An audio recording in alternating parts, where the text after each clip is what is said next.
le pape François est décédé, laissant derrière lui une profonde tristesse dans le cœur de millions de fidèles. Mais son âme est-elle vraiment revenue à Dieu? Cette question dépend encore de la foi de chacun. Et parmi les rares personnes qui affirmaient le contraire, une femme nous a écrit. Elle a rencontré à nouveau le pape, non pas à la lumière du ciel, mais dans une obscurité terrifiante. Elle est morte pendant cette minute et a vécu un voyage aux portes de la mort au cours duquel son âme a passé un mois entier dans ce royaume. Cela peut paraître irrationnel, mais elle a expliqué que le temps s'écoule différemment selon les 3 dimensions. Un jour au paradis équivaut à un an sur terre, et un mois en enfer équivaut à 7 minutes terrestres. Alors, où est réellement passée l'âme du défunt pape et pourquoi? De quoi cette femme a-t-elle été témoin? Et plus effrayant encore, cela pourrait-il être un avertissement pour toute l'Église aujourd'hui? L'histoire que vous allez entendre n'a pas pour but de juger, mais d'éveiller les consciences. Veuillez rester jusqu'à la fin, car elle peut servir d'avertissement solennel à la foi de chacun d'entre nous. Avant de commencer, prenez un moment pour ouvrir votre cœur à la vérité divine. Faites 2 choses pour affirmer votre disponibilité. Abonnez-vous à cette chaîne pour rejoindre plus de 50 000 croyants qui recherchent la lumière de la parole de Dieu et demeurent ensemble fermes dans la foi. Laissez un commentaire ci-dessous avec votre nom et votre ville, affirmant votre engagement envers le Christ devant le ciel afin que ses bénédictions vous soient accordées où que vous soyez. Écoutons maintenant le témoignage de cette femme.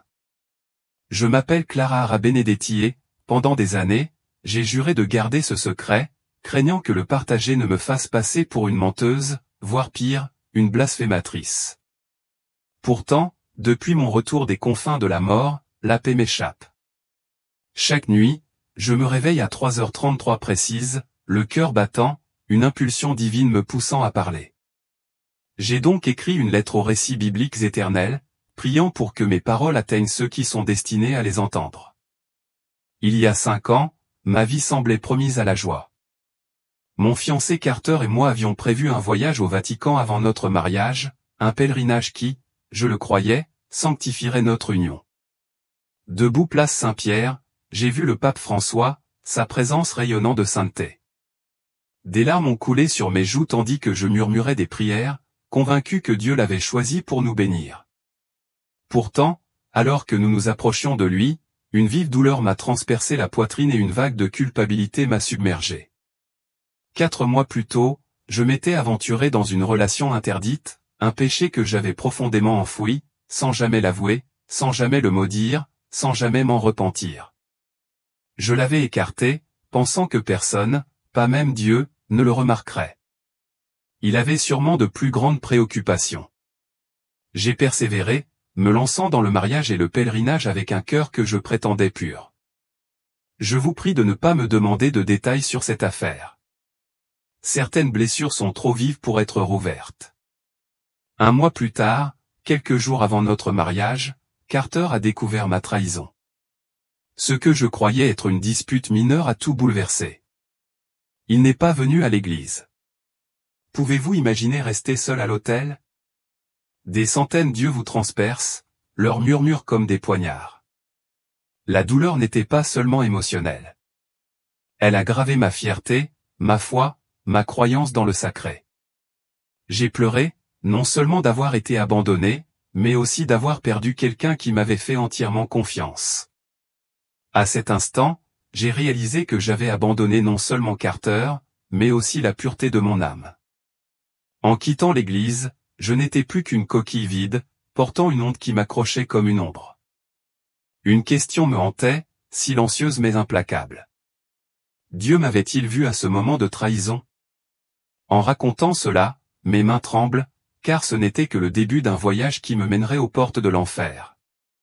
Ce chapitre ouvre la voie à la descente aux enfers de Clara Ara, une vie marquée par le péché caché et un pèlerinage entaché de tromperie.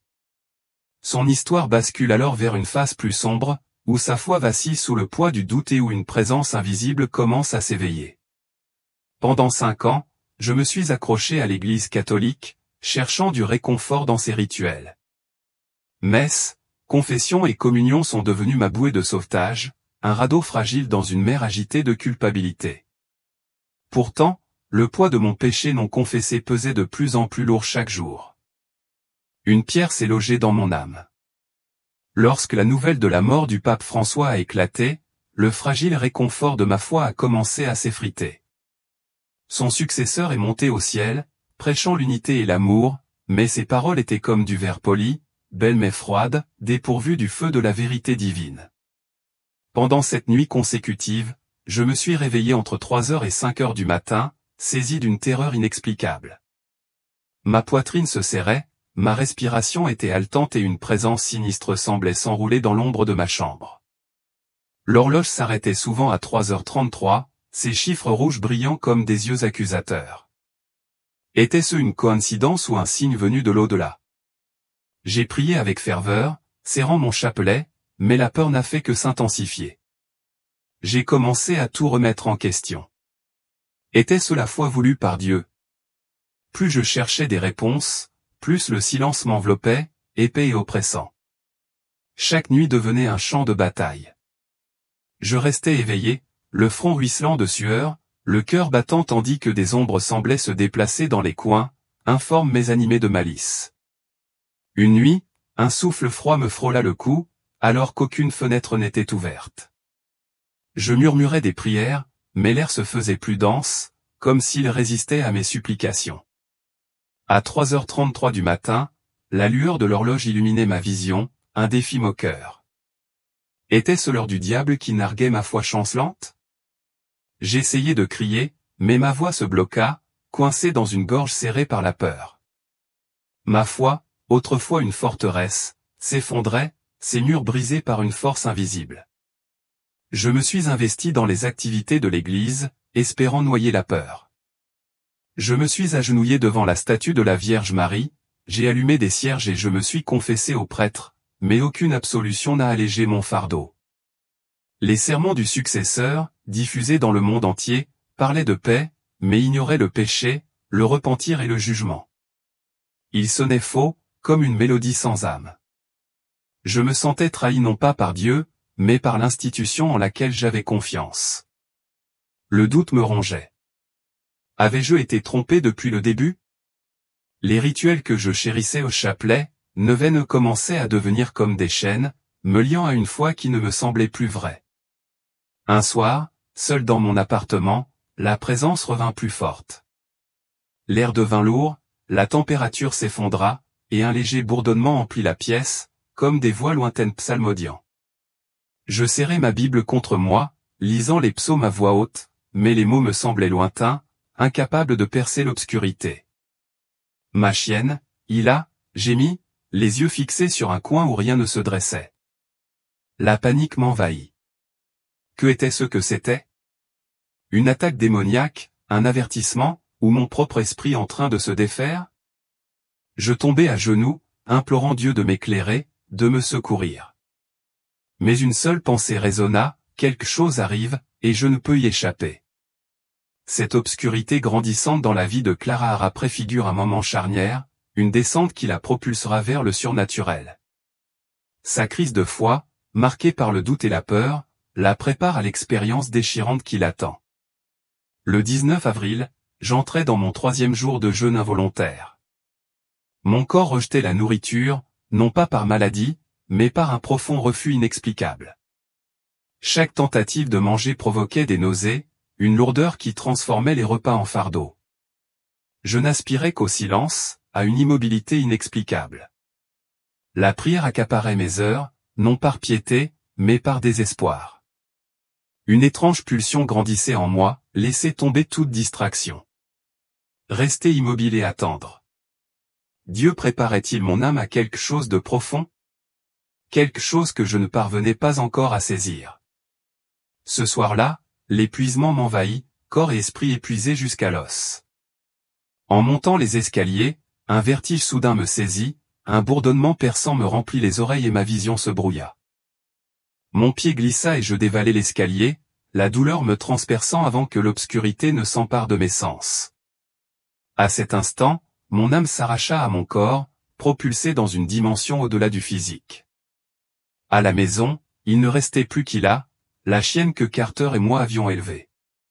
Plus tard, j'appris qu'elle s'était précipitée chez les voisins, aboyant frénétiquement, appelant à l'aide.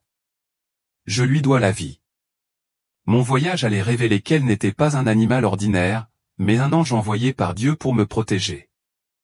Je me suis réveillé dans un monde surréaliste, un monde qui défiait toute logique terrestre. Le ciel était noir et bouillonnant, non pas statique, mais vivant, se tordant comme une bête tirée de son sommeil. Sous moi s'étendait un escalier fait de visages humains, leurs bouches béantes dans des cris silencieux et torturés, leurs yeux écarquillés d'un désespoir sans fin. Chacun de mes pas les faisait trembler, leur angoisse résonnant dans mon âme. L'air bourdonnait d'un bourdonnement sourd et menaçant, le froid s'infiltrant dans mes os comme un être vivant. Où étais-je? Un rêve, un cauchemar, ou une invocation divine? Mon cœur battait la chamade, partagé entre terreur et admiration, tandis qu'une force invisible m'attirait vers l'avant. L'escalier descendait dans le vide, les visages plus crispés les uns que les autres. Leurs cris silencieux formaient un chœur de souffrance. L'obscurité pulsait comme une respiration, et une odeur d'abord faible, comme de la terre humide, s'accentua, teintée de pourriture. Je voulais faire demi-tour, me réveiller, mais mes pieds avançaient contre ma volonté, guidés par une puissance supérieure à moi-même. Les visages sous moi semblaient me reconnaître, leurs regards me suivaient, suppliaient, m'accusaient. Qui es-tu? J'aurais voulu demander, mais ma voix s'était éteinte, engloutie par le silence oppressant. Était-ce l'enfer ou une vision destinée à m'apprendre quelque chose? La question restait sans réponse tandis que j'avançais. Au bout de l'escalier, une vaste étendue s'ouvrait, un hall sans mur ni plafond, plongé dans une obscurité profonde. Le sol se déplaça, mou et pourtant ferme, comme si on marchait sur de la chair. Mon souffle se coupa. Cet endroit était-il vivant?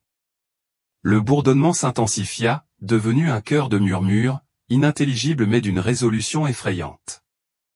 Je sentis des regards posés sur moi, non pas ceux des visages en contrebas, mais ceux des ombres au-dessus, observant, attendant. Mon âme tremblait, sentant que j'avais franchi un seuil d'où il n'y aurait peut-être pas de retour. Que m'attendait-on? Était-ce le jugement de Dieu? Ou mon péché avait-il ouvert une porte vers la damnation? La chute de Clara Hara marque le début de son voyage surnaturel, une plongée dans un royaume où les frontières de la vie et de la mort s'estompent. Sa rencontre avec cet escalier inquiétant prépare le terrain pour les visions bouleversantes à venir. Mon âme, libérée de ses liens terrestres, se tenait dans une vaste salle surnaturelle. Ses limites étaient englouties par une obscurité vibrante de vie. L'escalier au visage tourmenté s'était dissous, remplacé par un sol vibrant faiblement, chaud et troublant, comme s'il battait au rythme d'un cœur caché. Aucun mur n'entourait ce royaume. Aucun plafond ne définissait sa hauteur, seul un vide infini s'étendait au-dessus, percé de piliers de pierre déchiquetés, vestiges d'un temple depuis longtemps abandonné. Au cœur de la salle se dressait un trône doré, à la surface brillante mais fracturée, penché comme frappé par un marteau divin, un symbole d'une autorité brisée et d'une domination perdue. L'air était lourd, chargé d'une légère odeur de cendre, prélude à la décomposition qui me piquait les narines. Des ombres se tordaient aux confins de mon champ de vision. Leurs mouvements étaient délibérés, comme si l'obscurité elle-même observait chacun de mes pas. Les fissures du trône semblaient suinter, l'or s'effritant comme du sang séché, révélant une pourriture plus profonde. Mon cœur battait la chamade, sentant que ce lieu n'était pas une simple vision, mais un royaume où les âmes affrontent leur vérité cachée. Autour du trône flottaient 12 masques d'un blanc immaculé, disposés en un cercle solennel et inquiétant, chacun gravé d'une émotion distincte, figé dans le temps. Certains pleuraient, leurs orbites creuses ruisselant de larmes spectrales qui s'évanouissaient dans le vide. D'autres souriaient, leurs sourires tordus de malice. Quelques-uns restaient bouche bée, terrifiés, tandis qu'un rugissait silencieusement, sa furieuse tempête silencieuse. Leurs regards vides me fixaient comme s'ils avaient attendu mon arrivée depuis des siècles. Un frisson me serra la poitrine, ma respiration s'interrompit. À quoi servaient ces spectres? Un masque se tourna, d'un mouvement lent et délibéré, et sous lui apparut le visage de Carter, l'homme dont j'avais brisé le cœur. Ses yeux, autrefois brûlants d'amour, brûlaient maintenant d'une froide accusation, imprégné de la douleur que j'avais infligée. Mes genoux fléchirent, la culpabilité déferlant comme un raz-de-marée, menaçant de me noyer dans ses profondeurs. J'avais envie de crier, de lui demander pourquoi il était là, mais ma voix m'a été volée. Mon âme s'est mise à nu devant son jugement silencieux. Les masques se sont mis à bourdonner, un chant bas et discordant qui résonnait dans mes os, agitant l'air d'une énergie sinistre. Leurs expressions ont changé, leurs rires se sont transformés en cris, leurs larmes en SNS, chaque changement étant le reflet de mon propre trouble. Le masque de Carter tremblait, son regard implacable, et je sentis ma trahison se refléter dans cette scène désolée. Cette salle était-elle prise au piège? Non seulement à cause de la silhouette qui approchait, mais aussi à cause de mes propres péchés. Une silhouette émergea de l'ombre, ses pas lourds, chacun provoquant des tremblements dans le sol de la salle.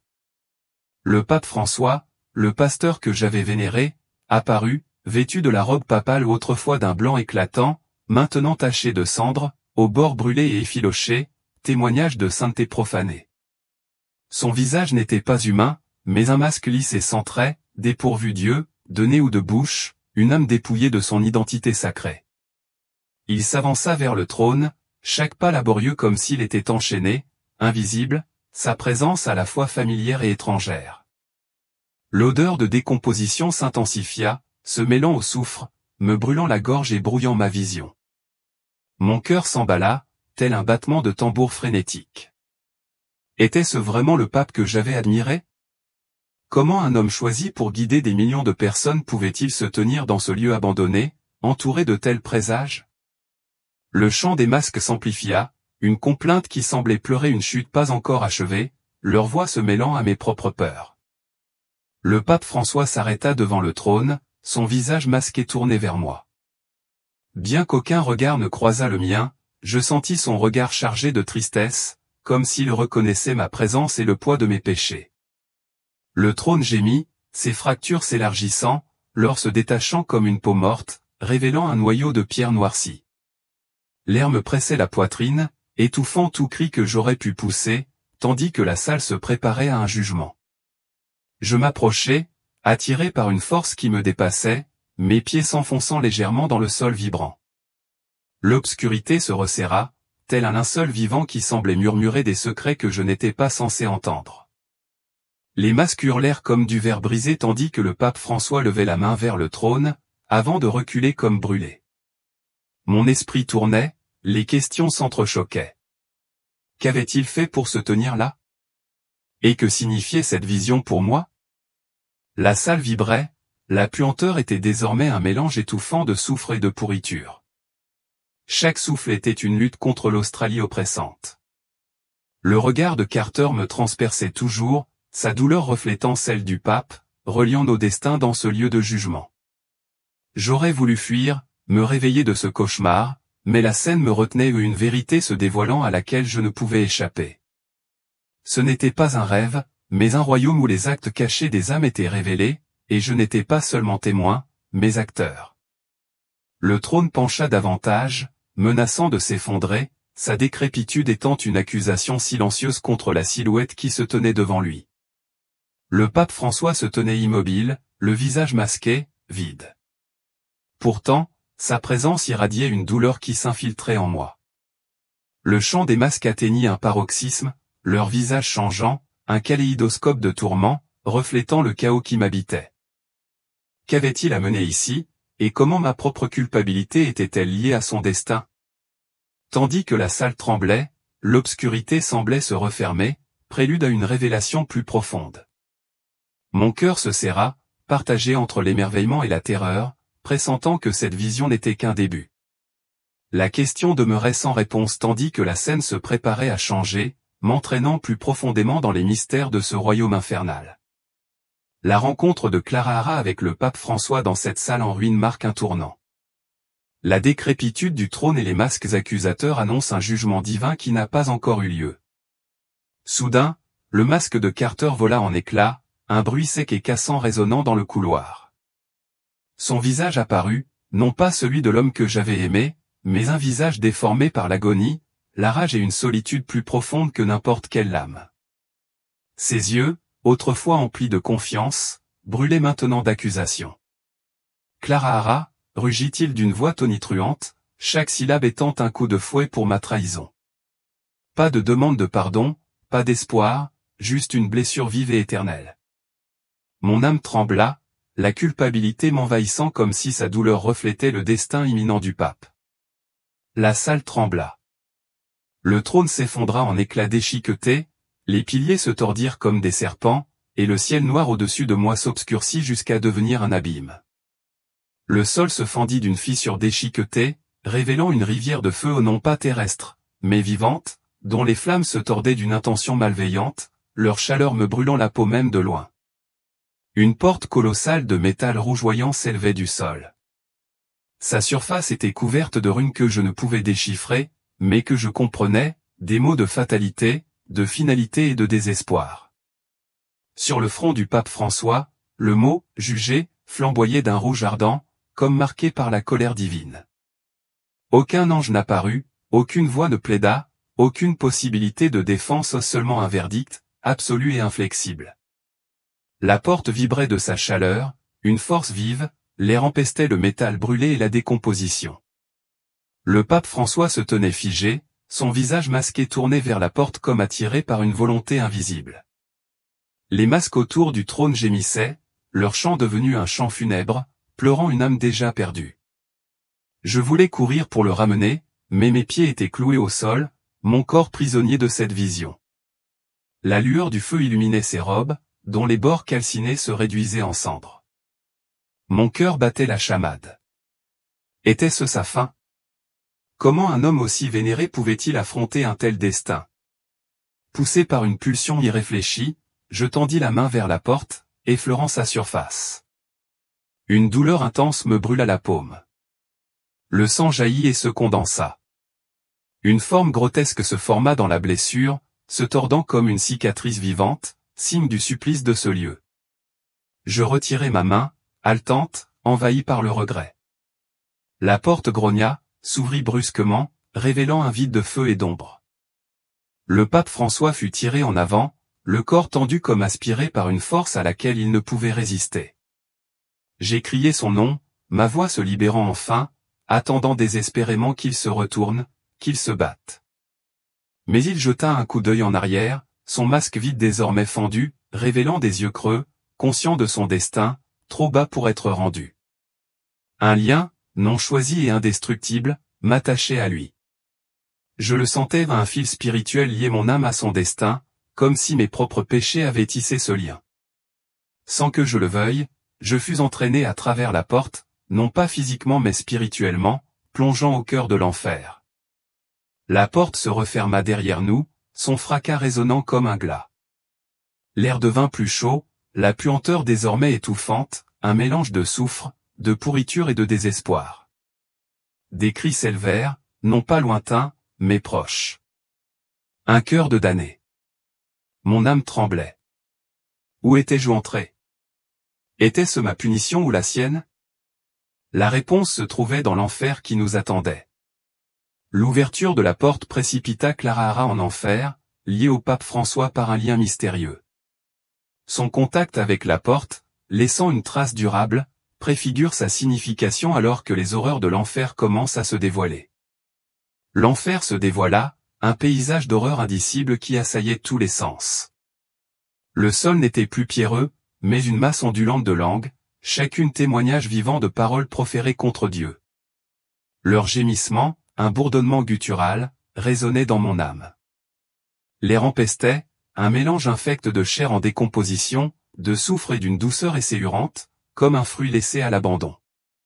Des flammes vacillaient au loin, non pas dévorantes mais tourmentantes, leur lumière inquiétante projetant des ombres aux mouvements cruels. Des cris emplissaient le vide, stridents et gutturaux, une symphonie implacable d'agonie qui me déchirait l'âme. La chaleur était oppressante, un poids qui me pesait sur la poitrine, transformant chaque respiration en un combat. Mes yeux s'embuèrent, l'odeur me brûlait la gorge tandis que je suivais le chemin qui s'offrait à moi. Ce n'était pas une simple vision, mais un royaume où la souffrance était éternelle, et j'en étais le témoin involontaire. Le pape François fut conduit à travers ce désert, ses robes traînant des cendres, leur tissu autrefois blanc n'étant plus qu'une tapisserie de ruines. Son visage masqué était courbé, sa surface informe craquelée, révélant des aperçus d'une âme tourmentée. Des démons l'entouraient, leurs formes grotesques ornées de griffes acérées et d'yeux comme des charbons ardents, sifflant de moquerie. Leur voix, aiguë et accusatrice, formait un chœur qui résonnait à travers les flammes, proclamant son échec à ceux qui l'avaient dirigé. Tu as promis le salut, ricana un démon, ses griffes brillant à la lumière du feu, ses mots comme une lame pointée sur son cœur. Devant nous s'étendait une mer d'âmes, celle qu'il avait bénie de leur vivant, se tordant maintenant dans un tourment sans fin. Leur corps écorché par des lames invisibles, tordus par les flammes. Leurs cris mêlaient supplications et malédictions. Ce spectacle me coupa le souffle, mon cœur battait la chamade en constatant le prix de ses promesses. Une femme émergea, le visage à moitié fondu, les yeux fous de trahison tandis qu'elle griffait le pape. « Tes mots m'ont conduite ici », cria-t-elle d'une voix rugissante, chaque syllabe une blessure qui saignait du désespoir. Ses mains, carbonisées et tremblantes, se tendirent vers lui comme pour l'entraîner dans sa souffrance. Le pape François tressaillit, son silence étant une confession, sa présence un aimant pour leur colère. Un homme le suivit, ses os exposés, sa chair pelée, son cri perçant l'air. « Tu as menti », rugit-il, sa voix fracassante qui fit trembler le sol sous mes pieds. Sa douleur ne venait pas seulement des flammes, mais du faux espoir auquel il s'était accroché, une promesse de grâce réduite en cendres. Je titubais, le poids de leurs accusations reflétant ma propre culpabilité, mon âme tremblant sous leurs cris. Les démons riaient, leurs griffes ratissant l'air, leur joie une cacophonie grinçante qui alimentait le chaos. Le sol palpitait, des langues clapotaient à mes pieds, leurs gémissements atteignaient un niveau fiévreux qui noyait mes pensées. La puanteur s'épaississait, tel un nuage suffocant qui étouffait mes poumons. Chaque respiration me rappelait l'horreur de ce lieu. Mes larmes se sont évaporées dans la chaleur, mon cœur se brisant pour ces âmes, pour le pape, pour moi-même. Un enfant apparut, pas plus âgé que 10 ans, les yeux creux, sa voix un murmure plus profond que n'importe quel cri. « Tu as béni ma famille, mais nous t'avons suivi jusqu'ici, dit-elle. » Son innocence contrastait fortement avec le tourment qui l'entourait. Ces mots transpercèrent mon âme, une lame de vérité qui révéla la profondeur de la trahison. Le pape François tomba à genoux, ses vêtements s'amassant autour de lui, des cendres s'élevant comme la fumée d'un feu mourant. Le démon s'est rapproché, son rire et son couteau se tordant dans ma poitrine, ses yeux brillants de triomphe. J'aurais voulu tendre la main pour le réconforter, mais l'air brûlait, la distance entre nous était un sarcasme de jugement divin. Mes propres péchés résonnaient dans les paroles de l'enfant, reflet de la foi que j'avais remise en question. Comment des bénédictions censées élever mes enfants pouvaient-elles mener à une telle ruine, et avais-je moi aussi cru à de vaines promesses? Les flammes ont surgi, leur chaleur était une force vivante qui a brûlé ma peau, leur lumière révélant plus d'âme au loin. Chacun portait la marque de l'influence du pape. Leurs cris témoignaient de promesses non tenues. Mon cœur s'emballa, l'horreur m'écrasa, alors que je réalisais que ce n'était que le début des révélations de l'enfer. Le sol semblait se tordre plus vite, comme s'il se nourrissait du désespoir qui emplissait l'air. Le masque du pape François s'est encore fissuré, révélant des yeux remplis de désespoir, ses mains tremblantes alors qu'il faisait face à la mer de tourments. Il n'offrit aucune défense, son silence plus fort que les cris, une confession de son rôle dans leur damnation. J'ai pleuré, mes larmes perdues dans la chaleur, mon âme déchirée entre la pitié et la peur. Cette première semaine en enfer a révélé le prix d'une foi erronée. Un défilé d'âmes damnées par des promesses qui les avaient égarées. Les sifflements des démons devinrent plus forts, leur forme un flou de malice alors qu'ils le poussaient en avant, plus profondément dans l'enfer. Ma propre culpabilité pesait de plus en plus lourd, chaque pas me rappelant les péchés que j'avais enterrés. Le regard de l'enfant s'attardait, ses yeux creux étaient une supplication silencieuse qui me hantait. L'horreur de Clara Arras s'approfondit, son voyage devenant désormais une descente vers des vérités plus sombres. Alors que la première semaine en enfer révélait l'héritage dévastateur des bénédictions du pape, les langues se tordant disparurent, remplacées par une surface déchiquetée d'os noircis. Chaque fragment est tranchant, tranchant mes pieds à chaque pas. La puanteur devint de plus en plus nauséabonde, un mélange nocif de chair brûlée, de décomposition et d'une odeur métallique qui recouvrait ma langue, brûlant à chaque respiration. L'air était plus chaud, plus dense, un poids vivant qui pressait contre ma poitrine, faisant battre mon cœur. Les cris se sont transformés en un gémissement bas et constant, une toile de fond obsédante à l'horreur qui se déroulait, leurs échos s'infiltrant dans mon âme.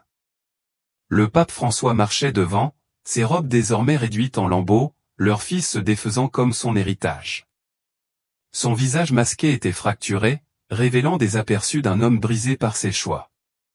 Ses pas sont lourds de défaite. Le sol craquait sous lui, les os craquaient. Chaque bruit rappelait la désolation qui nous entourait. Mes yeux me piquaient, la chaleur et la puanteur m'écrasaient tandis que je le suivais, lié à son destin par un fil invisible.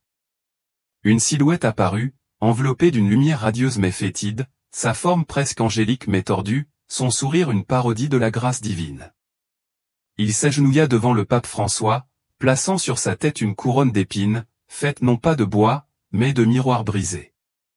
Chaque éclat reflétait des visages, des politiciens corrompus, des prêtres déchus, des dirigeants qui avaient détourné la foi pour obtenir le pouvoir, souriant dans leurs péchés. La voix de l'être, douce mais venimeuse, siffla, « Tu as été oint par Satan », exalté pour un évangile qui évitait la croix. Les mots frappèrent comme un coup de fouet, et le pape François tressaillit, ses épaules s'affaissant sous le poids de la couronne. Les miroirs brillaient, révélant ses actes, des sermons qui adoucissaient le péché, des enseignements qui brouillaient la vérité, des bénédictions qui dissimulaient les ténèbres. Mon cœur s'est serré. Les scènes, un défilé de compromis qui ont conduit à ce moment. L'air vibrait de jugement. La puanteur devient de plus en plus forte, rappelant le prix de ses choix. Un miroir montrait une foule qui l'acclamait tandis qu'il parlait de paix, leurs visages aveugles aux ombres qui s'enroulaient derrière lui. Une autre le révéla en train de modifier des prières sacrées, sa voix calme, mais ses yeux vides tandis que les démons hochaient la tête en signe d'approbation. Les gémissements des damnés devinrent plus forts, un cœur le blâmant pour leur chute.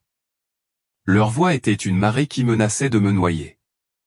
Je titubais, étourdi par la chaleur, mes propres doutes faisant écho aux accusations.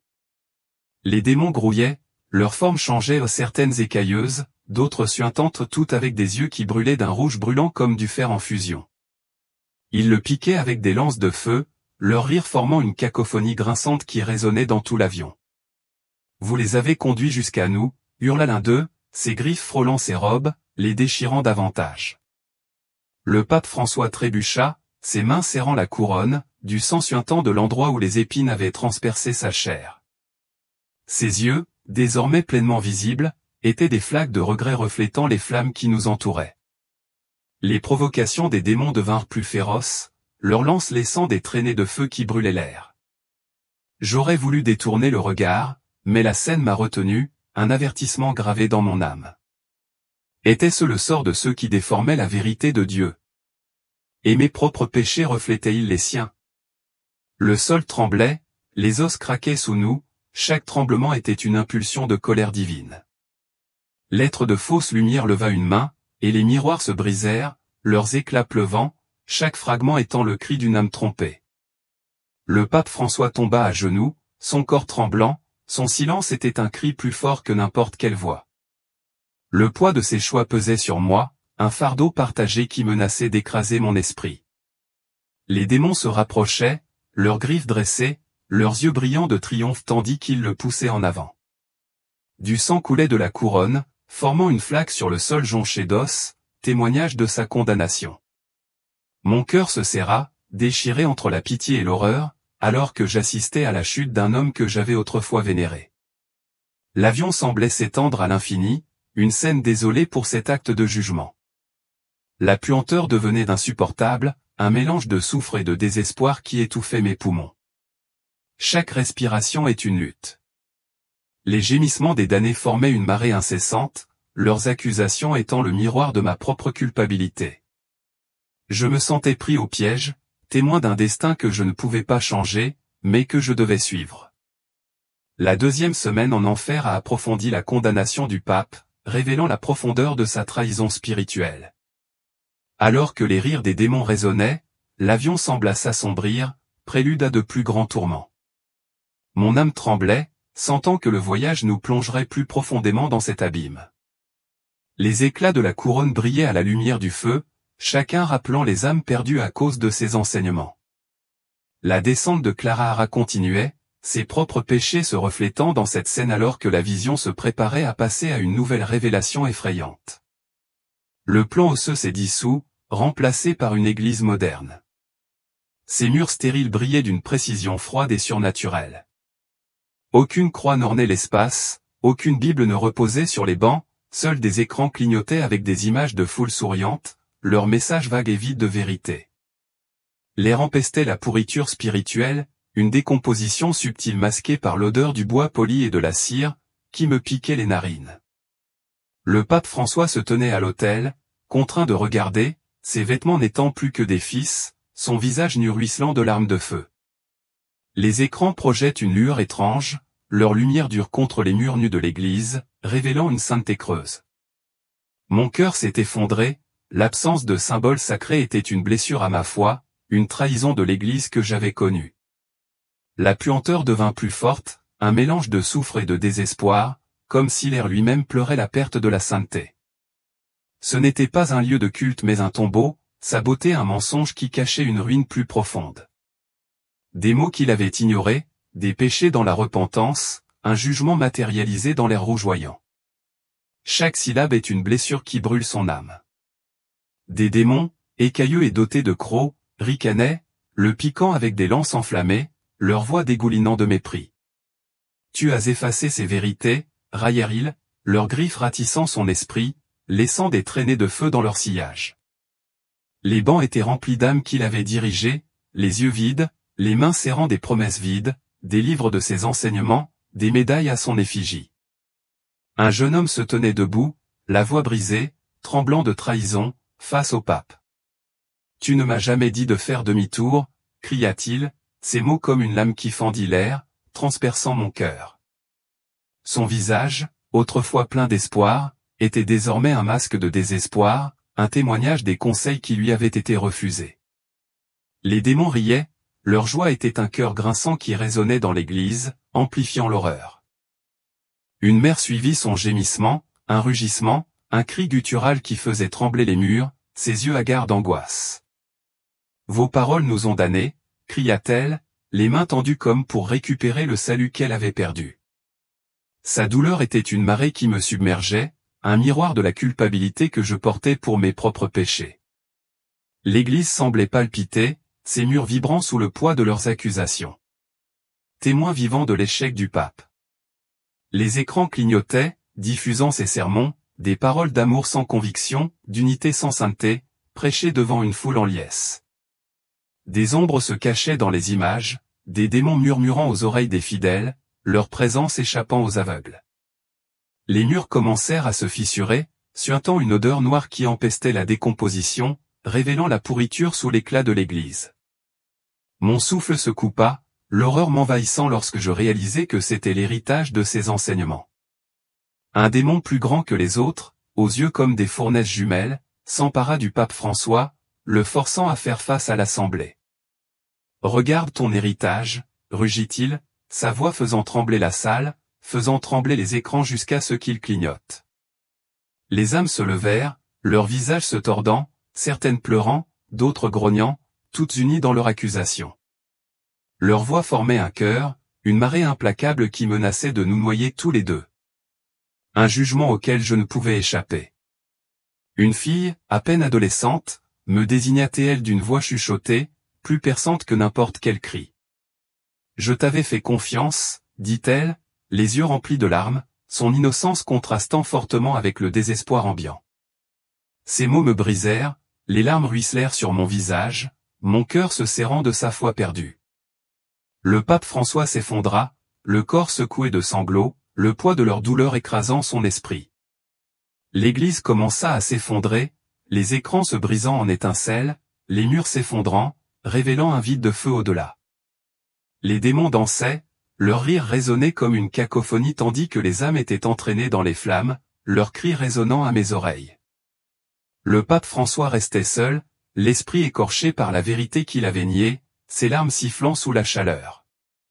Je ressentais son désespoir, un fardeau partagé qui pesait sur mon âme, un avertissement de ma propre foi chancelante.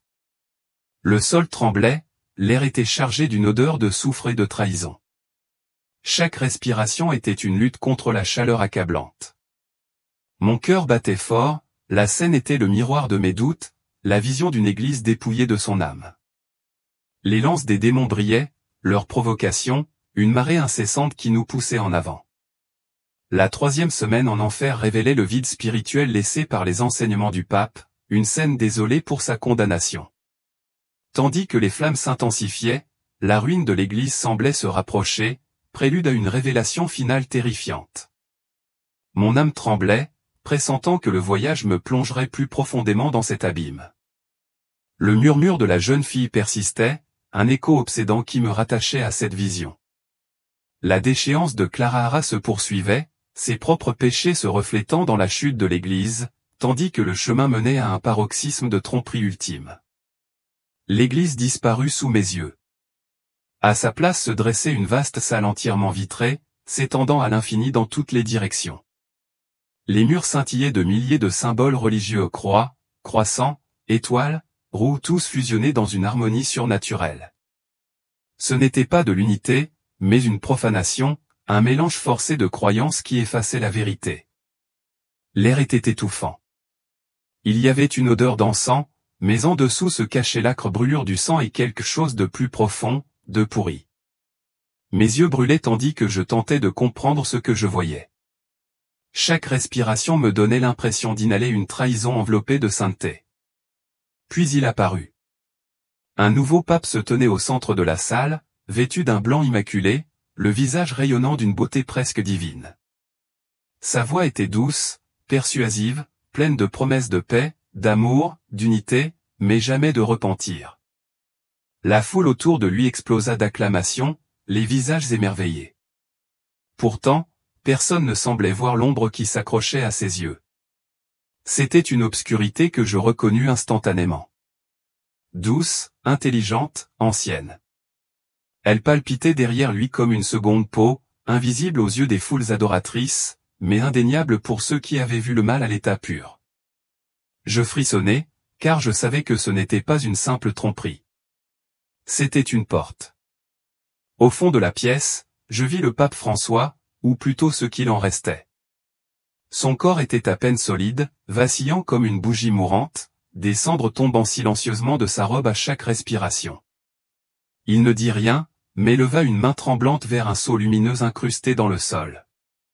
Le seau s'illumina, aveuglant par son éclat, mais sa lueur n'apportait aucune chaleur. Il était froid, comme la lumière de la lune sur un cadavre. Lorsqu'il le toucha, il se fendit comme du verre sous pression, et de la fissure s'échappa un rugissement grave et guttural, inhumain. Des yeux rouges apparurent d'abord, puis des griffes, puis des ailes d'ombre déchirées. Les démons se déversèrent triomphalement. La chambre trembla tandis que l'Antéchrist se levait. Sa silhouette était d'une taille parfaite, radieuse, souriant comme un dieu. Chaque partie de son être respirait le contrôle, la confiance, la divinité. Mais je ne ressentais que de la terreur. Son sourire ne réchauffa pas la pièce. Il la dévora. Il s'avança, et la terre elle-même sembla s'incliner sous lui. Président, évêques, imams, moines et érudits tombèrent à genoux. Ils levèrent les mains non pas vers le ciel, mais vers lui. Leurs bouches le proclamèrent sauveur. Leur cœur s'offrait sans discernement. L'air devint plus lourd. C'était comme si l'espoir lui-même brûlait. J'entendis des voix crier, pleurer, rire tout à la fois, et je compris que c'était le son d'une tromperie accomplie. Le pape François se figea, les yeux écarquillés comme s'il voyait tout clairement pour la première fois. Son corps tout entier tremblait comme si son âme se brisait sous le poids de son héritage. Je ne pouvais pas bouger. Ma poitrine se serrait. J'aurais voulu courir, mais mes pieds étaient collés au sol. Je me demandais, le savait-il? Avait-il jamais imaginé que ces compromis le mèneraient un jour à ce trône de ruines? L'Antéchrist se retourna, son regard croisa le mien, et en ce bref instant, ce fut comme si toute la lumière en moi avait été arrachée. Je haletai. Aucune voix ne parvint. J'avais l'impression d'avoir été vu, vraiment vu, par quelque chose qui n'était pas créé, mais engendré. Des démons emplissaient la chambre. Ils dansaient et se tordaient dans les airs, laissant derrière eux des traînées de feu et de cendres. Leur voix ne faisait qu'un, scandant son nom, louant sa venue. Certaines fendirent l'air, gravant des symboles qui flottaient au-dessus des têtes des fidèles comme des marques invisibles. Puis le sol se fendit. Un puits de feu s'ouvrit sous nos pieds, s'élevant avec des flammes qui semblaient affamées d'âme. Le nouveau pape leva les mains et conduisit l'assemblée en prière, non pas à Dieu, mais à ce faux Messie. Leurs voix fusionnèrent en un chant d'adoration, beau et terrifiant. Le pape François s'effondra. Son corps, le peu qu'il en restait, céda. Il s'effondra en cendres, dispersé dans le vent ardent. Mais ses yeux restèrent là un bref instant. Deux étincelles, non pas de peur, mais de compréhension. Il savait qu'il avait ouvert la voie. J'ai crié. J'ai crié jusqu'à ce que ma gorge se déchire et que mes poumons brûlent. Mais aucun son ne s'échappait. La vision s'est dissipée, mais son poids pesait sur mon âme comme une tombe jamais scellée. Je me suis réveillé, trempé de sueur, la panique me serrant la poitrine. J'étais dans une ambulance, le hurlement des sirènes perçant la nuit. Une infirmière et mon voisin me fixaient, le visage pâle, tandis que mon cœur reprenait vie. Ils ont dit que j'étais sans vie depuis 7 minutes. Plus de pouls, plus de souffle. Hila, ma chienne, était assise à côté de moi, le regard tendre, comme si elle savait où j'étais allé. À l'hôpital, les examens n'ont rien révélé d'anormal, déconcertant les médecins. Seul Hila et moi comprenions la vérité. J'avais traversé l'enfer et j'en étais revenu. Ma paume palpitait et je baissais les yeux. La marque de la porte infernale persistait, effacée mais visible comme une cicatrice gravée des années auparavant. Sa silhouette naissante était encore un témoin silencieux de mon voyage. Les souvenirs affluèrent, vifs et inflexibles. Je suis mort, j'ai vu le pape François, j'ai traversé les horreurs de l'enfer. La réalité m'a frappé comme une vague, indéniable. L'enfer était réel, le jugement absolu, et j'avais été épargné pour une raison. Pourquoi n'avais-je pas vu Jésus? Étais-je indigne? Ou cette vision était-elle un appel à avertir les autres? Dans mon lit d'hôpital, je m'agenouillais chaque nuit, murmurant Jésus, le seul nom qui ancrait mon âme tremblante. La marque sur ma paume, bien que faible, brûlait quand je priais, rappelant la porte, le feu, les cris. Je ressentais un feu intérieur, une urgence divine de parler, de partager ce que j'avais vu. Les médecins m'ont libéré, perplexe face à mon rétablissement, mais je savais que Dieu m'avait ramené à la vie. Non pas pour moi, mais pour ceux qui restent aveugles à la vérité. Le retour à la vie de Clara Hara, marqué par la cicatrice de l'enfer, a suscité chez elle la volonté de partager son témoignage. Son récit se conclut par un appel à l'action, exhortant chacun à tenir compte de son avertissement. Clara Hara Benedetti est sortie de son épreuve avec une certitude inébranlable. Le pape François réside en enfer, non pas parce que Dieu est cruel, mais parce que ses compromissions et ses mensonges ont égaré d'innombrables âmes. Elle se tient devant vous et vous supplie, ne confiez pas votre âme aux titres, aux institutions ou aux hommes, mais au Christ seul. La tromperie est là, tissant sa toile, et le temps presse. Elle vous implore, n'attendez pas que l'enfer révèle la vérité. Rejetez les faux espoirs. Cherchez Jésus directement et laissez-vous guider par sa parole. Si le témoignage de Clara Hara a touché votre cœur, soutenez cette mission avec une immense gratitude. Dieu bénira vos dons au centuple. Abonnez-vous dès maintenant. Rejoignez-nous pour répandre sa lumière et soutenez ceux qui recherchent la vérité. Une autre âme, à travers une vision de mort imminente, affirme avoir vu un ancien pape en enfer. De quoi a-t-elle été témoin? Restez à l'écoute pour découvrir son histoire. Que la grâce de Dieu guide votre chemin et que vous choisissiez la voie étroite du salut. Récemment, une série d'événements troublants se sont produits, de la pandémie et des guerres au décès du pape François. Tous ces événements sont des signes évidents du doux avertissement de Dieu. L'ancienne prophétie s'accomplit. C'est ce que Dieu a dit à cet homme lorsqu'il est mort dans un terrible accident. Après sa mort, Dieu lui a révélé un secret caché derrière le Vatican. La mort du pape François cache une vérité terrifiante que même l'Église ne peut permettre de révéler. Alors, quelle est la vérité derrière la mort du pape François? Quel péché grave a-t-il commis pour être ainsi dénoncé par Dieu? Restez avec nous jusqu'à la fin, car le temps presse et l'avertissement du Seigneur se répand sur toute la terre. Avant de commencer, veuillez laisser votre nom et votre ville afin que nous puissions vous élever dans la prière, appeler votre nom devant Dieu et nous tenir ensemble dans la foi. Si cette histoire vous a touché, nous vous invitons humblement à soutenir cette mission en cliquant sur « Super ». Merci. Dieu vous bénira abondamment en retour.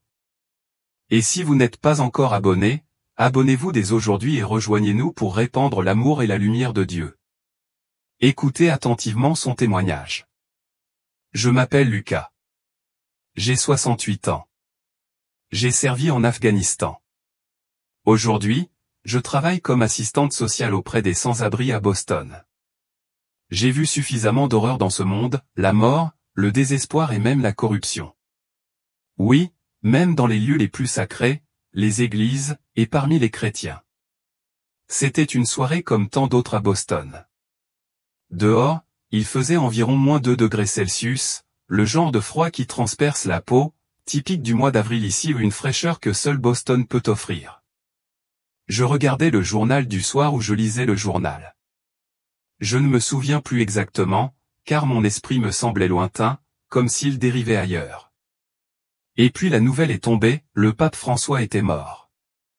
Même si j'avais entendu des rumeurs et que des amis avaient mentionné sa santé déclinante récemment, quand j'ai lu ces mots, je n'arrivais toujours pas à y croire. Même si ma foi avait vacillé au fil des ans, j'ai ressenti un choc profond. Il apportait quelque chose de vraiment différent. Il était comme une figure paternelle, quelqu'un qui comprenait la douleur des pauvres et des abandonnés ou ceux-là même dont je m'occupe chaque jour au centre, les sans-abri dans les vents mordants de Boston, ceux qui sont oubliés et délaissés par le monde. Je me sentais vide. Une partie de mon espoir semblait s'évanouir. Je ne peux pas vraiment décrire ce sentiment, mais c'était comme un désert aride, un profond creux creusé dans ma poitrine. Je me suis couché, j'ai tiré la couverture jusqu'à la taille et j'ai essayé de dormir, mais je n'arrivais pas à fermer les yeux. Ce sentiment me rongeait, m'empêchait de trouver le repos. Alors, par habitude, j'ai prié. Mais ce soir-là, ce n'étaient pas les prières habituelles que j'avais récitées 1000 fois auparavant. J'ai parlé à Dieu clairement, « Seigneur, pourquoi l'as-tu enlevé maintenant, alors que le monde est dans un tel chaos? Que fais-tu, Seigneur? Aide-moi à comprendre. » Je n'avais plus de mots à dire. Ce sentiment d'être perdu dans ce monde me donnait l'impression d'être à un carrefour où tout était brumeux. Mais je savais que la réponse viendrait, même si je ne la voyais pas encore. Ce soir-là, j'ai prié de tout mon cœur. J'ai baissé la tête en silence, mes doigts parcourant chaque grain du chapelet comme une habitude gravée dans ma chair et mon sang. Les paroles de la prière, « Notre Père », résonnaient dans mon esprit lente, familière, comme une berceuse pour l'âme. Mais lorsque j'en suis arrivé à la phrase « Ne nous soumets pas à la tentation », quelque chose en moi a vacillé. C'était comme si un vide invisible s'était ouvert au centre de ma poitrine. Un sentiment de malaise m'envahit non pas de l'extérieur, mais des mots mêmes que je venais de prononcer. Je n'avais jamais craint une prière auparavant, mais à cet instant, je tremblais. Mon cœur se serrait comme si quelque chose d'invisible l'avait serré. Une douleur écrasante me traversa la poitrine, comme si quelqu'un m'appelait d'un autre monde. J'avais du mal à respirer, mais l'air semblait disparaître. Mes doigts glissaient des grains. Le chapelet me tomba des mains et heurta le sol avec un bruit doux et glacial, comme un avertissement murmuré dans le verre. Ma vision s'est obscurcie. Mon corps est resté. Mais je n'étais plus là. Quand j'ai ouvert les yeux, tout avait changé. Je ne savais pas comment j'étais arrivé là. J'étais au sommet d'une colline. L'air autour de moi m'était inconnu, différent de tout ce que j'avais pu voir jusqu'alors. J'ai baissé les yeux et un sentiment à la fois familier et étrange m'a envahi. Une ville magnifique et rayonnante se dévoilait au milieu des collines, et je l'ai immédiatement reconnue. C'était Rome, plus précisément la cité du Vatican. Je restais là, stupéfait par le spectacle qui s'offrait à moi, comme si j'étais témoin d'un espace irréel. Les 7 collines brillaient d'une lumière mystique. Soudain, le ciel s'assombrit. D'épais nuages tourbillonnèrent au-dessus, tourbillonnant comme une tempête de colère, approchant rapidement. Cette sensation était véritablement terrifiante. Une terreur inébranlable envahit mon esprit comme un sombre présage, comme si quelque chose de catastrophique était sur le point d'éclater. Dans ce silence terrible, j'ai entendu une voix profonde, autoritaire, mais pleine d'amour. Lucas, appela la voix, puissante et douce à la fois, comme un père appelant son enfant. Lucas, appela Théil de nouveau. Regarde et comprends. Je ne sais pas comment je bougeais, mais cette étrange sensation était irrésistible. Et puis je me suis retrouvé devant une porte immense. La lumière qui venait de l'autre côté était radieuse, éblouissante, mais elle ne me faisait pas mal aux yeux comme le soleil afghan que j'avais autrefois enduré. Il n'y avait que moi et cette lumière, et un sentiment de picotement comme si je me trouvais à un point de non-retour. J'ai franchi la porte et au moment où je suis entré, tout autour de moi a semblé se dissoudre. Tous les soucis, les peurs, les fardeaux que j'avais portés tout au long de ma vie ou tout sentiment d'incertitude ont disparu. Dans cette lumière, j'ai vu une silhouette. Ce n'était pas un visage clairement défini, pas comme les images que j'avais vues dans les églises, mais j'ai su sans l'ombre d'un doute, avec une certitude absolue, qu'il s'agissait de Jésus-Christ. Il m'a regardé, ou plus exactement, il m'a compris. Et vous savez quoi? Il n'y avait aucun jugement. Aucun, seulement une acceptation totale, une compréhension profonde que je ne pourrais jamais exprimer pleinement. Il savait tout de moi, chacune de mes pensées, chacun de mes actes du bon au mauvais, mes torts. Je me sentais complètement démasqué devant lui. Et pourtant, étrangement, je n'avais pas honte. Il n'y avait que de l'amour, un amour profond qui me donnait envie de pleurer. Il m'a tout communiqué directement, comme un flot de pensées, un sentiment, une compréhension immédiate. Il m'a montré des choses que je n'avais jamais envisagées. Et cela pourrait vous faire immédiatement penser à des histoires ou à des prophéties de la Bible, mais c'était bien plus que cela. Il m'a montré un énorme livre d'histoire ancienne, si vieux qu'il semblait avoir existé pendant des siècles. J'ai vu des pages usées, patinées par le temps, chacune tournée par sa main invisible. À chaque page, je voyais l'histoire de l'Église, des papes, de ceux qui nous ont guidés à travers les âges. Il s'est arrêté à une page, mes amis, la toute dernière page. Et c'est à ce moment-là qu'il m'a parlé d'un moine nommé Malachi. Ce moine a vécu il y a des centaines d'années et aurait eu une vision dans laquelle il aurait écrit une liste de futurs papes, une prophétie de 112 pontifes.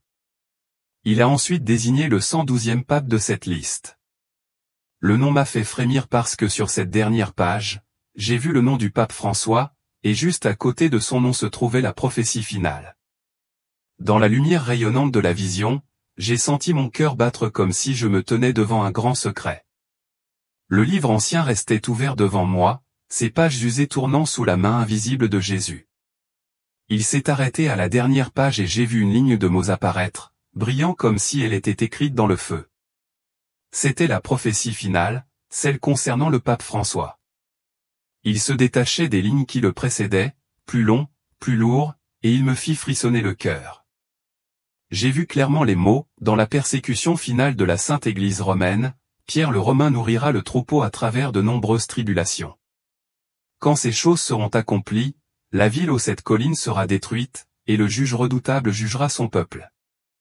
Je tremblais, sans vraiment saisir le sens, mais un mélange de peur et de curiosité montait en moi. La ville aux 7 collines était Rome, le Vatican aussi, mais que signifiait « détruite » ? Et qui en était le juge ? J'ai regardé Jésus, espérant une explication. Il souriait doucement, comme un professeur guidant un élève.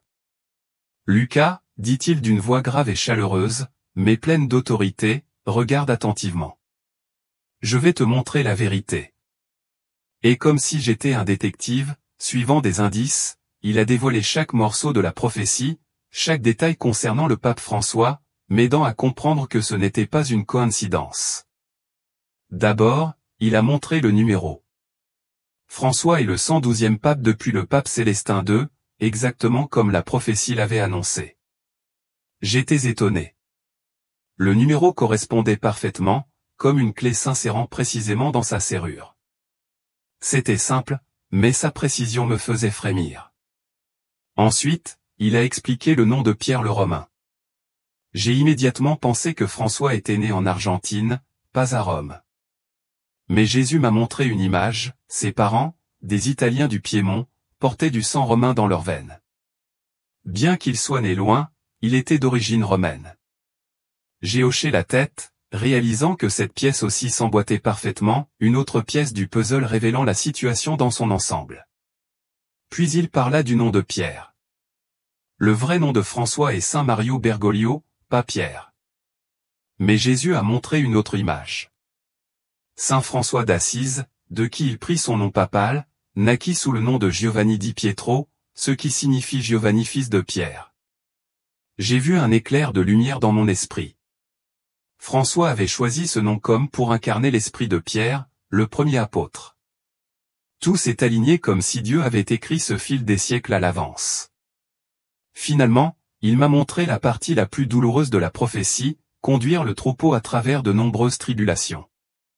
Soudain, des images vives sont apparues devant moi comme si j'étais témoin du déroulement de la vie du pape François. Je l'ai vu faire face à d'horribles scandales au sein de l'Église, des cas de maltraitance d'enfants, une fois volés. Je l'ai vu s'agenouiller, les yeux pleins de larmes, s'excusant pour la douleur que l'Église avait causée. Cette douleur était profonde, comme celle d'une mère en deuil après la perte de son enfant, impuissante, ne pouvant que demander pardon. Je l'ai vu rencontrer les victimes, écoutant chaque histoire déchirante. Il ne s'est pas caché, même si chaque mot qu'il prononçait était comme une lame. Je me suis souvenu de l'époque où j'étais assistante sociale à Boston, confrontée au chagrin des sans-abri, et j'ai compris. Il ne pouvait pas changer le passé, mais il a investi toute son énergie dans la guérison et dans la restauration de l'espoir. Puis j'ai vu une division au sein de l'Église, comme une famille qui se désagrège. Certains l'ont qualifié d'hérétique, affirmant qu'il était trop indulgent envers les doctrines traditionnelles. D'autres l'ont accusé de ne pas s'être réformé assez rapidement. Je l'ai vu debout au milieu, attaqué de tous côtés, mais menant patiemment. Je pouvais sentir sa solitude. Cela reflétait la solitude que je ressentais autrefois lorsque la société me tournait le dos. Ce qui m'a le plus blessé, ce sont les critiques sur son origine. Beaucoup, au sein de l'Église, disaient qu'il était indigne d'être pape parce qu'il n'était pas européen. J'ai vu ses yeux emplis de tristesse, mais exempts de ressentiment. J'ai pensé aux sans-abri de Boston, méprisés par la société simplement parce qu'ils étaient des étrangers. François était pareil. Mais il a continué à vivre simplement, humblement, comme un véritable père pour les oubliés. Jésus m'a regardé, son regard transperçant mon âme. Lucas, dit-il, ce sont les tribulations annoncées dans la prophétie. François est Pierre le Romain, et son règne marque le début des derniers jours. Je restais là, silencieux, ressentant tout le poids de ces paroles. La prophétie n'était pas qu'un conte ancien. Elle devenait réalité. La lumière radieuse de la vision devint soudain vive et froide, comme si j'entrais dans un royaume au-delà du temps. Je sentais mon cœur battre la chamade, mon souffle se bloquait. Jésus se tenait devant moi, le regard toujours empli d'amour, mais avec une sévérité qui me faisait trembler. Lucas, dit-il d'une voix grave, comme si elle résonnait depuis l'éternité, regarde, je vais te révéler une vérité douloureuse. Sous mes yeux, une scène se déroula, comme je n'en avais jamais imaginé.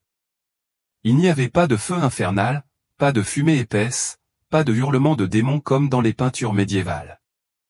À la place, il y avait un espace aveuglant, une lumière blanche et pure si intense qu'elle en était presque insupportable. Mais cette lumière ne brûlait pas la peau. Elle transperçait l'âme, consumant chaque mensonge, chaque masque jusqu'à révéler l'essence même de toute chose. Dans cette lumière, j'ai vu le pape François. Il se tenait là, sans habit papal, sans couronne, sans autorité, juste un homme, une âme mise à nu devant la vérité divine. Je l'ai vu trembler, non pas de douleur physique, mais de quelque chose de plus profond, l'agonie de la prise de conscience qui s'offrait à lui. Les mots qu'il avait prononcés autrefois apparaissaient, gravés comme des lignes de feu dans l'air. J'entendais sa voix résonner, des mots empreints de compassion, disant que toutes les religions mènent à Dieu, que l'amour seul suffit. Mais sous cette lumière, ces mots se déformaient, se révélant des chemins trompeurs. Je le vis s'effondrer, le visage baigné de larmes. Chacun de ces mots, même sonnés de la bonté, révélait désormais ses conséquences. Ils avaient éloigné beaucoup de gens de la croix, les menant vers un faux espoir, une paix irréelle. Je ressentais son angoisse, comme si son âme était déchirée de l'intérieur. Il ne protestait pas, ne se défendait pas. Il restait simplement silencieux, la tête basse, comme un enfant réalisant son erreur sous le regard d'un père aimant. À cet instant, il n'était plus pape, juste une âme brisée se tenant devant la vérité parfaite de Dieu. J'aurais voulu me détourner, ne voulant plus être témoin. Mais Jésus a posé sa main sur mon épaule, d'une voix douce mais ferme. Lucas, écoute, les bonnes actions ne peuvent remplacer la vérité. La compassion doit être ancrée dans ma parole, sinon elle égarera les gens. J'ai eu une vision, des ponts construits de briques qui brillaient de bonté. Mais en dessous se trouvait la tromperie, s'effondrant sous la lumière de Dieu. Puis il m'a regardé droit dans les yeux et j'ai senti mon être tout entier se figer. Mon Père est amour, dit-il. Et je vis des rayons de lumière émaner de lui, m'inondant d'un amour indescriptible. Mais mon Père est aussi vérité. Ces paroles étaient comme une lame qui transperçait chaque brume de mon esprit. L'amour et la vérité ne se contredisent jamais. Le seul chemin vers le Père passe par moi, poursuivit-il, sa voix résonnant comme le tonnerre. Pas à travers un bâtiment, pas à travers un rituel, pas à travers la simple bonté, mais à travers l'acceptation de mon sacrifice. Je ne pouvais plus respirer, réalisant que moi aussi j'avais fait l'erreur. J'avais cru autrefois qu'être bon suffisait, que je pouvais adoucir la parole de Dieu pour éviter les conflits. Mais il ne me permettait pas de me cacher. Quand tu dis qu'il y a d'autres moyens, tu me renies, dit-il, et je sentis mon cœur se briser. J'ai baissé la tête, les larmes aux yeux, car je savais que j'étais moi aussi coupable. Je m'étais accroché à des mensonges réconfortants pour garder la paix. Il m'a ramené à l'ancien livre prophétique, dont les pages tournaient sous mes yeux. J'ai vu chaque pape avant François, et chacun d'eux correspondait à la prophétie avec une précision remarquable. Le pape Célestin, dont le château est situé près du Tibre, est né près de ce fleuve. Le pape Jean-Paul Ier, la demi-lune, n'a régné que 33 jours, aussi fugace qu'un croissant de lune. Le pape Jean-Paul II, l'éclipse solaire, est né et est mort lors d'éclipses, son règne fut brillant mais semé d'épreuves.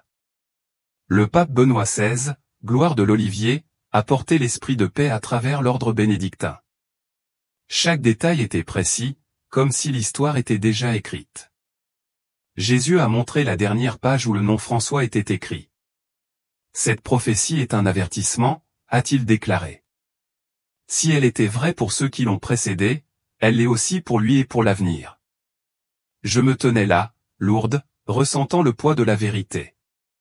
Le châtiment que François avait subi n'était ni le feu ni les chaînes, mais la lumière de la vérité ou la lumière qui révélait chaque erreur, le forçant à affronter les conséquences de ses actes, même s'ils étaient motivés par de bonnes intentions. Et je savais que cette même lumière brillait aussi sur moi, exigeant que je vive honnêtement selon la parole de Dieu. Je me souviens clairement de la dernière phrase de la prophétie. Elle résonnait comme une sonnette d'alarme. Après que ces choses seront arrivées, la ville aux 7 collines sera détruite, et le juge redoutable jugera son peuple. À l'époque, je pensais que la destruction signifiait la chute des bombes.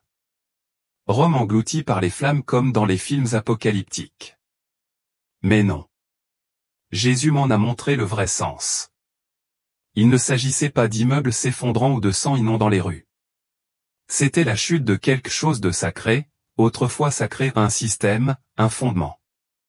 Peut-être était-ce l'Église elle-même, ou peut-être notre civilisation tout entière, une civilisation bâtie sur la foi, la parole de Dieu, le sacrifice. Et maintenant, ce fondement est vide. La vérité a été remplacée par ce qui semble juste émotionnellement. La grâce a été déformée en acceptation inconditionnelle. Le nom de Dieu est utilisé pour tout justifier, sauf sa propre sainteté. Le Seigneur m'a dit, c'est la destruction de l'âme, un effondrement de l'intérieur, une ville de cette colline qui ne repose plus sur le roc solide, mais qui plonge dans l'abîme. Puis il m'a fait affronter la partie la plus terrifiante. Le juge redoutable jugera son peuple. Écoutez attentivement. Pas le monde, pas ceux qui n'ont jamais entendu son nom, mais son peuple. Cela signifie nous, ceux qui se disent chrétiens, ceux qui vont à l'église chaque dimanche, ceux qui crient « Amen ». Mais notre cœur vit-il vraiment selon sa parole? Il l'a dit clairement, le jugement commencera dans la maison de Dieu. Et à ce moment-là, j'ai tremblé, non pas à cause de la peur de l'enfer, mais parce que j'ai finalement ressenti le véritable poids de la foi. Être appelé enfant de Dieu n'est pas un privilège. C'est une lourde responsabilité. Je ne sais pas où vous en êtes dans votre cheminement de foi, mais je dois vous demander, avez-vous déjà réfléchi à cela? Si cela vous fait réfléchir, écrivez « Amen ». Alors le Seigneur me l'a dit clairement. Sans énigme, sans symbolisme. Lucas, c'est la dernière heure. Nous avons atteint la fin de la liste. La liste malachienne dont j'avais autrefois douté, que j'avais autrefois écartée dans mon esprit, était désormais devenue une carte menant au moment le plus crucial de l'histoire de l'humanité. Et ce qui vient ensuite, ce à quoi le monde entier doit s'éveiller et se préparer, c'est l'arrivée du juge, Jésus-Christ. Il revient. Dans la lumière rayonnante de la vision, j'ai senti un changement d'atmosphère. L'espace autour de moi semblait se contracter, et un poids lourd pesait sur ma poitrine. Jésus me regarda, ses yeux toujours pleins d'amour, mais maintenant empreints d'une solennité qui me fit trembler. « Lucas, dit-il d'une voix grave, comme si elle résonnait depuis l'éternité, avant mon retour, quelqu'un sera envoyé pour égarer les esprits. C'est le faux prophète. » Je n'ai pas eu le temps de demander quoi que ce soit, car immédiatement une image est apparue devant mes yeux, claire comme si je me trouvais au milieu de la réalité. J'ai vu un homme pas comme les dictateurs ou les politiciens du journal télévisé du soir. Il portait des vêtements religieux, son visage rayonnant de dignité, de compassion et d'une aura presque sainte. Il ressemblait à un pasteur, à un prêtre ou à quelqu'un en qui j'aurais pu avoir confiance sur mon chemin vers l'église. Il avait un magnétisme étrange, comme si le monde entier était prêt à s'agenouiller et à l'écouter. Mais quand il a ouvert la bouche, j'ai reculé. Sa voix n'était pas humaine. Elle était grave, grave, comme le grondement d'un dragon caché sous un doux déguisement. Les mots qu'il prononçait semblaient raisonnables, émouvants, empreints de compassion, mais je sentais une froide fausseté sous-jacente. Chaque phrase était un piège, doré pour masquer sa manipulation. Je l'ai vu lever les mains, et des miracles ont commencé à se produire. Du feu est tombé du ciel. Les malades ont été guéris, et des prodiges ont laissé la foule stupéfaite. Pendant un instant, je me suis senti attiré par lui, croyant qu'il était un homme de Dieu. Mais Jésus a posé sa main sur mon épaule, et soudain j'ai vu la vérité. Ces miracles ne glorifiaient pas le Christ. Ils n'existaient que pour détourner le regard de la croix, pour attirer les gens vers lui, pour l'adorer, pour le suivre. J'ai frissonné en réalisant à quel point la tromperie était sophistiquée. Puis l'image a changé. Je l'ai vu créer un symbole, non pas une statue de pierre ou de bronze, mais un système, une idée qui a fait plier le monde entier. Il a convaincu les gens de mettre leur confiance en un homme, une organisation ou un saint, n'importe quoi sauf en Jésus-Christ. Je me sentais essoufflé, comme si mon âme était écrasée sous le poids de cette horrible vérité. Nous sommes à la fin des temps, dit Jésus d'une voix à la fois tendre et résolue. Il vient pour semer la tromperie. La vision s'est déplacée vers un autre monde, et j'ai vu un mouvement se propager à travers le monde. Il s'appelait l'écuménisme, un appel à unir toutes les religions, à rassembler tous les hommes dans la paix et l'amour. J'ai vu des gens se tenir la main, chanter de douces chansons, parler d'un Dieu partagé. Au début, je pensais que c'était ce que Dieu voulait, l'unité pour laquelle il avait autrefois prié, qu'il soit un. Mais Jésus secoua la tête, et je vis plus clairement. Ce mouvement ne conduisait pas les gens à sa vérité. Il édulcorait la parole de Dieu, transformait la vérité en quelque chose de relatif, rendait la foi vague, comme si l'amour seul suffisait. Je l'ai vu comme une route menant directement à l'Antéchrist, un piège déguisé en langage poétique. J'aurais voulu crier pour avertir tout le monde, mais je n'étais qu'une âme suspendue dans la vision. Jésus m'a regardé directement dans les yeux, son regard a transpercé les profondeurs de mon être. Lucas, dit-il, le faux prophète prépare le chemin de la tromperie. Il déformera ma parole et offrira une fausse paix, mais je serai avec ceux qui restent fidèles, ceux qui tiennent fermement à ma parole. Ces paroles sont restées gravées dans mon cœur et j'ai fondu en larmes, non pas par peur, mais parce que j'ai réalisé que tout ce qui se passe dans le monde n'est plus le fruit du hasard. Il m'a montré les signes. J'ai vu une pandémie qui a gelé le monde entier. Des villes si silencieuses qu'elles ressemblaient à des cimetières. J'ai vu la guerre éclater en Ukraine, au Moyen-Orient et ailleurs, comme si la terre entière hurlait d'agonie. Des catastrophes ont frappé, tremblements de terre, incendies dévastateurs, blizzards fulgurants balayant des terres non préparées. Mais ce qui m'a le plus glacé, ce ne sont pas les catastrophes, mais l'effondrement moral. Les gens avaient perdu tout sentiment de honte, de respect et de foi en la vérité absolue. Je pensais que ce n'était que des moments difficiles, des périodes passagères.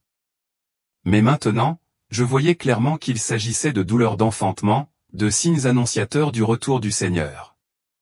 L'horloge de la création tournait à l'envers, et je ressentais l'urgence à chaque battement de mon cœur.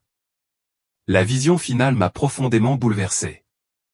J'ai vu des gens, peut-être mes amis du refuge pour sans-abri de Dorchester Street, ou des gens riches assis dans un Starbucks, les yeux rivés sur leur écran.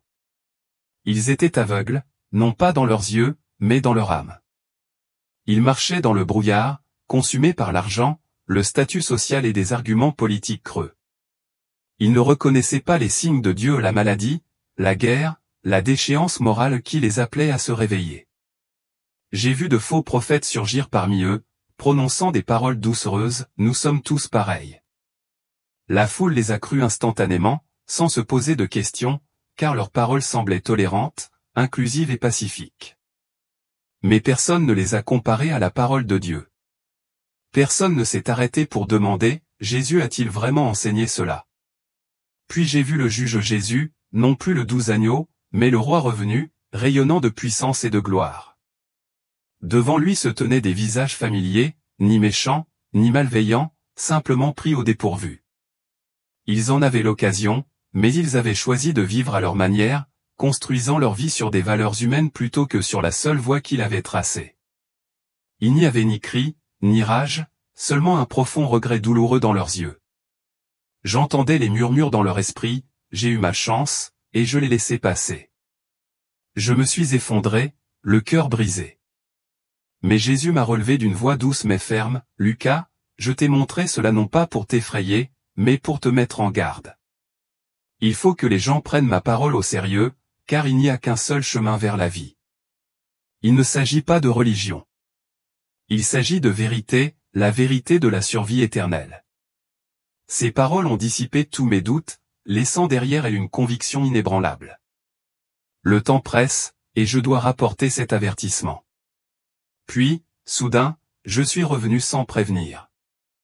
J'avais l'impression d'être ramené sur terre après avoir flotté dans les cieux, comme si quelqu'un m'avait jeté d'une hauteur vertigineuse sur un sol en béton. Mon corps me faisait mal, la tête me tournait. J'ouvris les yeux et aperçus le plafond de mon petit appartement de Boston. Le klaxon des voitures résonnait encore dans Washington Street. La faible lumière d'un lampadaire filtrait par la fenêtre, et le froid, ce froid si particulier d'avril me pénétrait jusqu'aux os. Mais étrangement, le sentiment de lumière, d'amour et, surtout, l'urgence du message que je venais de recevoir restait intact. Il ne s'était pas estompé. En fait, il était plus réel que le plafond que je fixais. Si réel que je n'osais pas respirer trop profondément. Au début, j'ai essayé de le repousser. Ce n'était qu'un rêve. Lucas, tu es fatigué ces derniers temps. Probablement à cause du mal de dos et du stress du travail au refuge. J'ai essayé de m'en convaincre. Puis j'ai mis ça sur le compte de l'âge. Peut-être que je commençais à perdre la tête. Mais vous savez quoi? Ce poids ne partait pas. Et puis l'ordre pas une voix tonitruante, mais une sensation si claire qu'elle semblait gravée dans mes os, retourne et partage. L'écho se répétait à chaque seconde, à chaque minute. Je savais que je ne pouvais plus l'ignorer. Il fallait que je le dise à quelqu'un, à n'importe qui, même si une seule personne voulait bien m'écouter. Mais comment? Qui me croirait? Un homme de 68 ans, ancien soldat, vivant aujourd'hui parmi les sans-abri. J'ai pensé à mon ex-femme. Si j'étais encore avec elle, comment me regarderait-elle aujourd'hui? Et mes enfants, mes vieux amis de l'armée, de l'église, penseraient-ils que je souffre de stress post-traumatique ou que j'ai perdu la raison avec l'âge? Tout cela me semblait trop insensé pour que j'en parle à voix haute, même à moi-même. Les gens pourraient me prendre pour un vieillard sénile. Personne ne me croirait. C'est pourquoi je vous demande de raconter des histoires bibliques. Aidez-moi à partager cette histoire avec le plus grand nombre. Voilà donc les prophéties que Dieu a révélées à cet homme, le pape François est le dernier pape. Mais où est le pape maintenant, après sa disparition? Au paradis ou en enfer? Si vous avez déjà eu des doutes à ce sujet, écoutez attentivement l'histoire suivante. Ceci est le témoignage d'une femme, et dans son expérience de mort imminente, vous trouverez la réponse.